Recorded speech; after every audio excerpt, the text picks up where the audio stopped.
Hello and welcome to my Hindi channel. Hope you are doing well.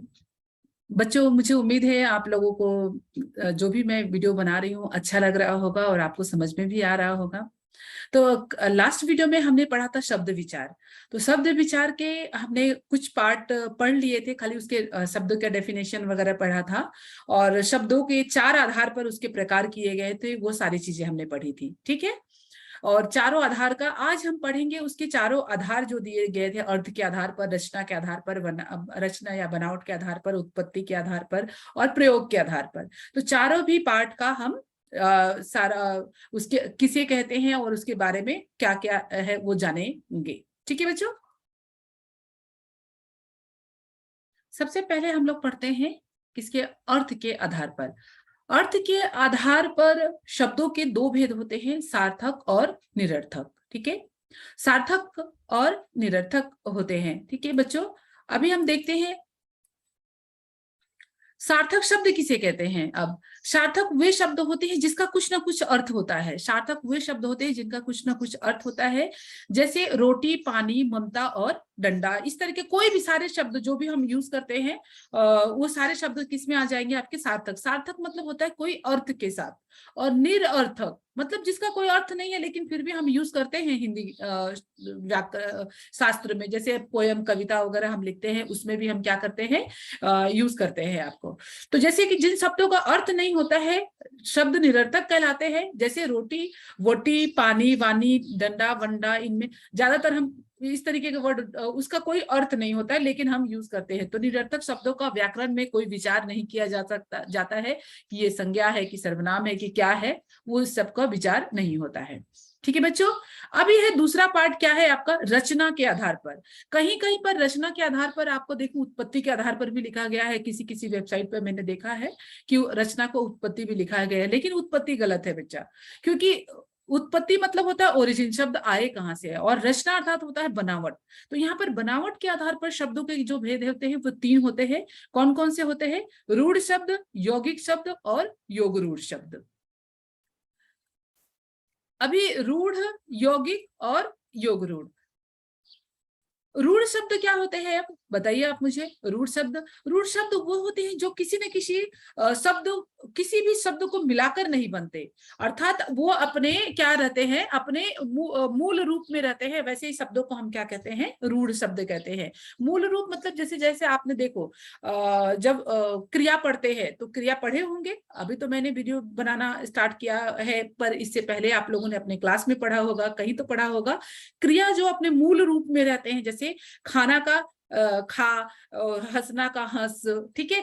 तो जो अपने मूल रूप में रहते हैं उसमें कोई प्रत्यय नहीं जोड़ा हुआ रहता है, उन शब्दों को हम मूल शब्द कहते हैं। और वही मूल शब्द हमारे क्या कहलाते हैं, रूढ़ शब्द कहते हैं। और उन मूल शब्दों को अगर आप अलग करते हो तो उसका कोई अर्थ नहीं होता है। जैसे अगर आम को आपने अलग किया तो आम को क्या कुछ अर्थ होगा कि आम को अलग कर दिया, आ अलग हो जाएगा, म अलग हो जाएगा। देखिए अगर हम लिखकर इसको बताते हैं तो क्या होगा आपका, देखिए अगर आ को हमने क्या कर दिया, अलग कर दिया, आ अलग हो गया और म अलग हो गया। तो इसका कुछ अर्थ होगा क्या बच्चों, ये है, ये वर्णमाला में है, वर्ण है, लेकिन इसका शब्द का शाब्दिक अर्थ कुछ भी नहीं निकलेगा। ये भाषा की सबसे छोटी इकाई है, बट इसे हम शब्द नहीं कहेंगे, इसे हम क्या कहेंगे, वर्ण कहेंगे। तो जो रूढ़ है, जो शब्द होते हैं वो जिसका कोई अर्थ निकलता है, जिसको हम अलग कर देंगे तो उसका कोई भी अर्थ नहीं बनेगा, ऐसे शब्दों को हम क्या कहते हैं, रूढ़ शब्द कहते हैं। ठीक है बच्चों। नेक्स्ट है आपका यौगिक शब्द। यौगिक मतलब होता है जोड़ना, योग। योग देखिए पहले की भाषा में हम योग शब्द का भी इस्तेमाल करते थे, जोड़, योग, इस तरीके के शब्दों का इस्तेमाल करते थे।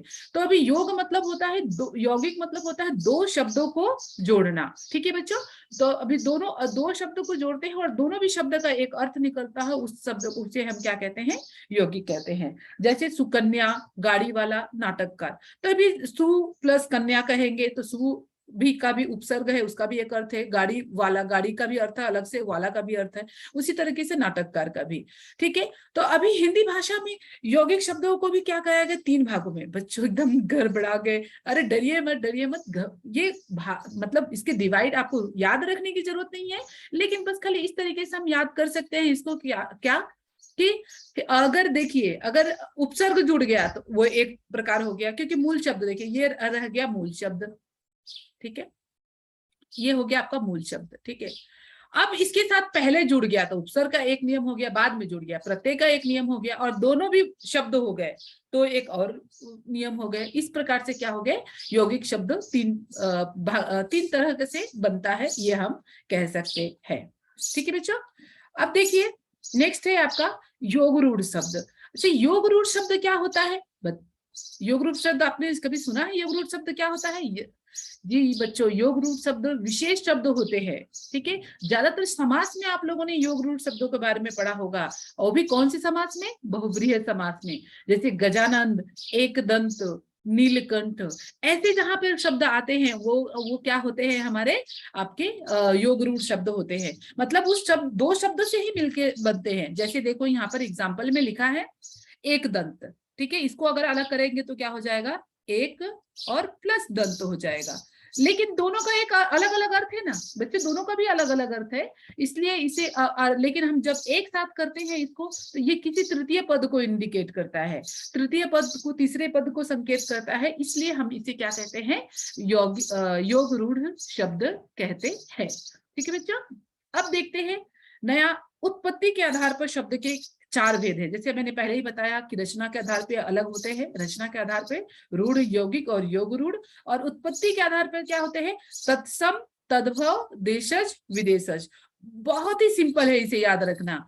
तत्सम मतलब संस्कृत से आए वाले शब्द, ठीक है, संस्कृत से आए हुए शब्द को हम क्या कहते हैं, तत्सम शब्द कहते हैं। और तद्भव शब्द जो संस्कृत से आए हुए शब्दों को बदल के जो हिंदी में यूज किया, जैसे अग्नि का आग हम यूज करते हैं, ठीक है। और खेत का यहाँ क्षेत्र जो लिखा गया, क्षेत्र हमारा संस्कृत शब्द है लेकिन उसको हम हिंदी में क्या करते हैं, खेत यूज करते हैं। रात्रि संस्कृत शब्द है लेकिन हिंदी में हम उसे रात कहते हैं। सूर्य संस्कृत शब्द है तो वो सूरज हम हिंदी में यूज करते हैं, ठीक है बच्चों। तो तत्सम शब्द संस्कृत वाले शब्दों को तत्सम कहा गया है, और उसी का ही बदला हुआ रूप क्या हो गया, तद्भव रूप हो गया है, ठीक है बच्चों। देशज मतलब क्या होता है, लोकल भाषाएं भी कभी कभी हिंदी में सम्मिलित की भाषाओं में सम्मिलित किया जाता है, जो कि आप डिक्शनरी खोलेंगे तो आपको इडली डोसा सांभर ये सब कहीं नहीं मिले शायद, ठीक है। लेकिन ये लोकल जो बोलचाल की भाषा होती है, जो जिसे हमारे लोकगीतों की भी प्रथा है, उसी तरह से कुछ कुछ चीजें लोकल लोगों बोलते हैं, तो देसी लोगों में बोलते हैं, तो वो चीजें हमारे हिंदी में अडॉप्ट किया जाता है। तो उसी तरह से परिस्थिति और आवश्यकता के अनुसार बनकर प्रचलित हो गए हैं, और धीरे धीरे हम उसे क्या करते हैं, यूज करने लग जाते हैं। जैसे पगड़ी है, गाड़ी है, थैला है, पेट है, खटखटाना है, आदि शब्द। और विदेशी शब्द, अरे वाह, ये तो बहुत इंटरेस्टिंग चीज है।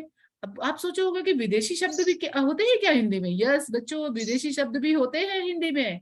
बताइए कौन कौन से सब, चैट बॉक्स में कमेंट बॉक्स में लिख के बताइए अगर आपको पता है विदेशी शब्द तो बताइए जल्दी से। यस बच्चों, जैसे आपके स्कूल है, पुलिस है, टेलीफोन है, कैंची है, और कॉलेज है, ये सारे क्या है, अंग्रेजी शब्द है, इंग्लिश शब्द है, लेकिन हम इसे क्या करते हैं, हिंदी भाषा में इस्तेमाल करते हैं, ठीक है बच्चों। तो ये हो गए विदेशी। तो उत्पत्ति के आधार पर कितने हो गए, चार। कौन कौन से, तत्सम, तद्भव, देशज और विदेशज, ठीक है बच्चों। अब चलते हैं नेक्स्ट है प्रयोग के आधार पर। बहुत खतरनाक है बच्चों, इससे डरिएगा मत, लेकिन मैं पूरा नहीं बढ़ाऊंगी अभी इस पार्ट में, लेकिन इसके लिए एक अलग से वीडियो बनाऊंगी जिसमें विकारी शब्द क्या है और अविकारी क्या है, आपको पूरा अच्छे तरीके से बताऊंगी। तो प्रयोग के आधार पर क्या होते हैं, शब्द के दो भेद होते हैं। मतलब जब हम ग्रामेटिकली जब उस शब्द को हम वाक्य में प्रयोग करते हैं, उस प्रयोग के आधार पर शब्द क्या होते हैं, दो तरह के से होते हैं। एक विकारी होता है और एक दूसरा होता है अविकारी होता है। विकारी में क्या क्या आते हैं आपके, संज्ञा, सर्वनाम, विशेषण, क्रिया। और अविकारी में होता है क्रिया विशेषण, संबंध बोधक, समुच्चय बोधक और विस्मय आदि बोधक। तो अच्छा बताओ, विकारी मतलब मैंने आपको संधि में भी बताया था, विकार मतलब होता है परिवर्तन। विकारी शब्द विकार से बना है, विकार का अर्थ होता है परिवर्तन। जो लिंग, वचन, काल और कारक के अनुसार काल से परिवर्तित हो जाए वो सब विकारी होते हैं। तो संज्ञा भी बदल जाता है, सर्वनाम भी, विशेषण भी और क्रिया भी। लेकिन अविकारी शब्द किसी भी परिस्थितियों में, चाहे लिंग बदलिए, चाहे वचन बदलिए, क्रिया बदलिए, लेकिन ये अविकारी शब्द किसी भी परिस्थितियों में नहीं बदलता है। तो इसलिए हम देखते हैं इसका डेफिनेशन क्या है। तो विकारी शब्द क्या बताया मैंने अभी, जिन शब्दों का रूप परिवर्तन होता रहता है और वे विकारी शब्द कहलाते हैं। जैसे मैं, का मैं शब्द का मूल रूप, लेकिन उसे हम कहीं पर मुझे भी लिखते हैं, हमें भी लिखते हैं, ठीक है।